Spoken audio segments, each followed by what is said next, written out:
You know, if time periods were kids, then the Middle Ages would be the kid that everyone picks on, because everyone picks on the Middle Ages. There are all these weird things that people say about the Middle Ages, weird myths that keep floating around.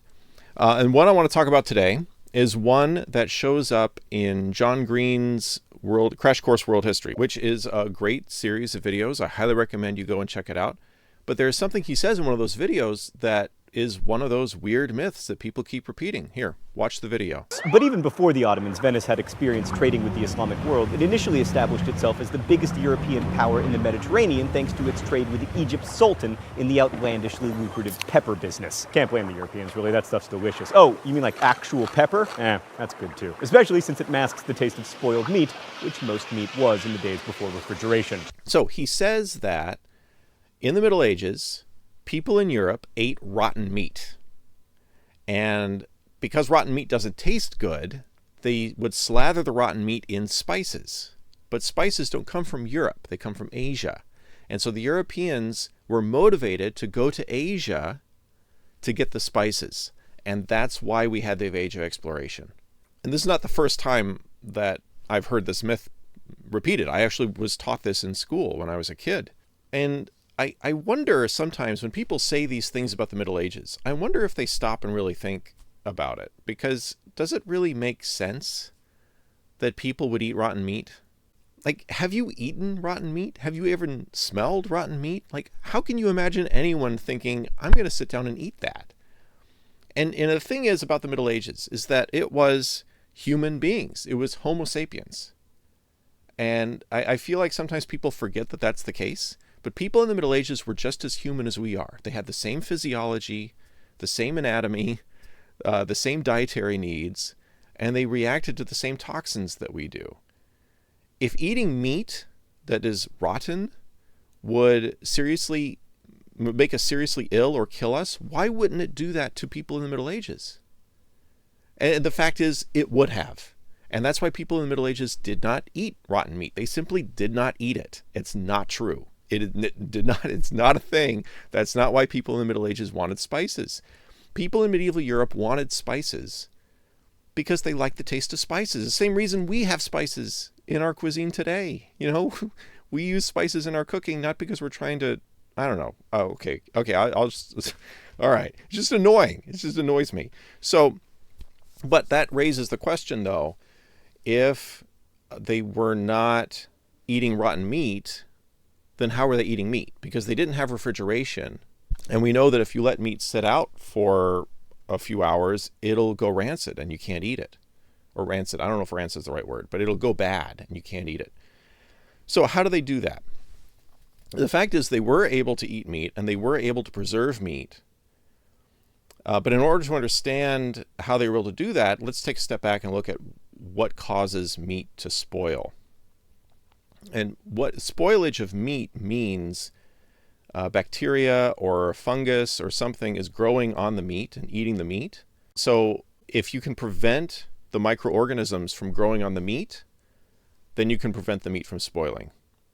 And there are three things that the microorganisms need in order to survive and grow. They need moisture, they need a neutral pH, and they need warmth. In modern society, with electrical refrigeration, we handle the prevention of spoilage almost entirely through the third thing, through controlling temperature. We keep everything cold. And so we put everything in refrigerators or freezers, and that's what we do. But keeping it cold is not the only way to preserve meat. So one really common way of preserving meat in the Middle Ages was through drying. I'm showing you some images right now of different examples. There are actually tons of examples from all over the world, from literally every part of the world. Every culture used drying and these other techniques I'm going to talk about. But I'm specifically going to show you European examples because the European Middle Ages is what the myth is about. So you can dry the meat by just leaving it out in the sun and the wind and letting the sun and the wind dry it out. Kipper is an example of that, or cod. You can also dry the meat through curing it, through applying salt to the meat. And this was also very common, using lots of salt to preserve meat. Another way was through making sausage. Now, sausage can involve drying the meat and salting the meat. It can also involve changing the pH. I'll talk about that in a second. But there are tons of examples of sausages from different parts of the world. And then another method that's kind of related to this is smoking meat, which often was done alongside curing it or applying salt to it. That smoke helps to remove the moisture, and the heat from the fire helps to remove the moisture. And also the smoke has antimicrobial properties. It actually reduces the growth of microbes on the meat, so it helps to preserve the meat. So that's removing moisture. Then there's the second component, the second factor that helps microbes grow, which is a neutral pH. So if you change the pH of the meat, then you can prevent microbes from growing. Either make the meat very acidic or very basic. And it was more common to make it acidic, and that was done usually through fermentation. There are a lot of sausages, for example, that are made through fermentation, like salami, for example, or chorizo. You can also make the meat acidic by applying vinegar to it, and that's pickling. Basically, you're pickling the meat. And then there were also methods of making meat basic.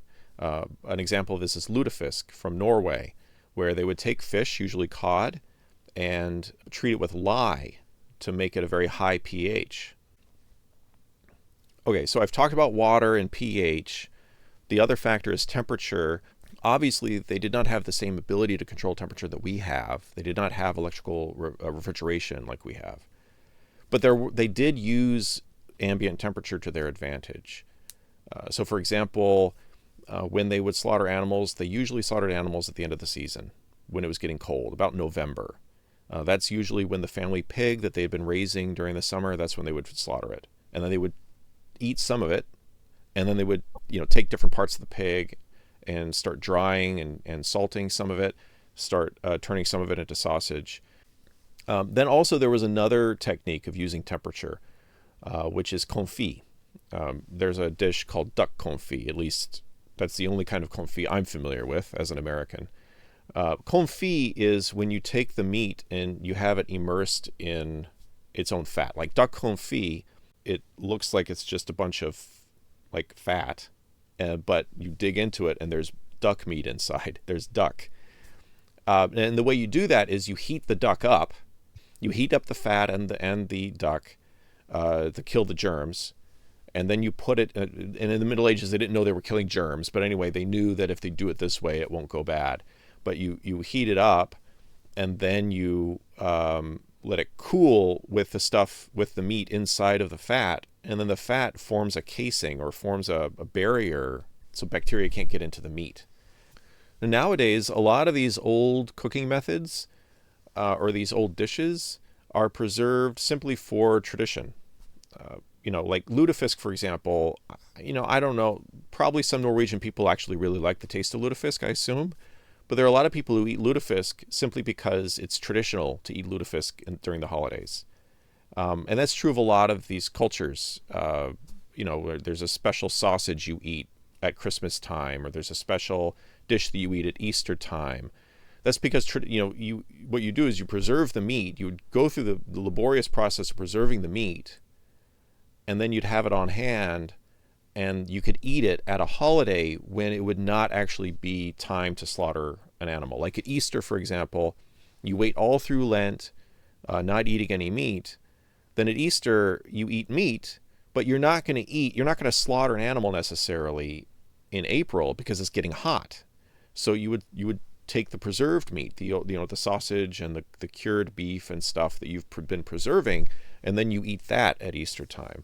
And thus, nowadays, even though we have electrical refrigeration, nowadays there are people, in different European cultures who will eat certain foods that are traditional to that holiday now, that were originally made through these preservation techniques. So anyway, if you watch John Green's video about the Phoenicians and the Ottomans, make sure when you see that part about the rotten meat, just ignore it. Oh my goodness. Why won't this myth die? I don't understand. Spoiled meat, which most meat was in the days before refrigeration.